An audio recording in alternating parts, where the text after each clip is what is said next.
terkait pilkada. Guna memastikan pelaksanaan pilkada Palembang berjalan aman, pemerintah Kota Palembang mengklaim sudah menandatangani NPHD pengamanan bersama pihak Polrestabes dan Kodim dengan nilai belasan miliar rupiah.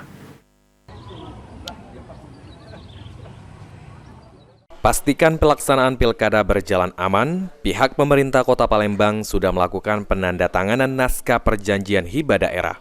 Pengamanan pelaksanaan penyelenggara pemilihan wali kota dan wakil wali kota Palembang tahun 2024. Dikatakan oleh PJ Wali Kota Palembang, Ratu Dewa, penandatanganan NPHD sudah dilakukan bersama pihak Polrestabes Palembang dan Kodim 0418 Palembang untuk pengamanan pilkada, di mana NPHD yang diberikan Pemkot Palembang ke pihak Polrestabes Palembang hampir menyentuh angka 15 miliar rupiah. Dan NPHD yang diberikan Pemkot Palembang kepada Kodim 0418 hampir menyentuh angka 5 miliar rupiah. Kalau untuk NPHD dengan Dandim dan juga pihak Polres, tentunya ini juga sudah kita berikan, tetapi ini adalah secara formalnya secara serentak.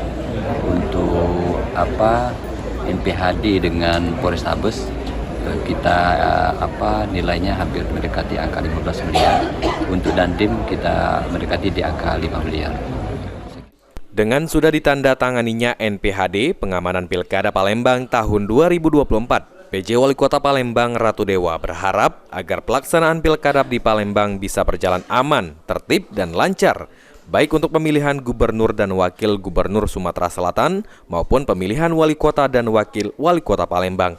Sandi Pratama, PAL TV.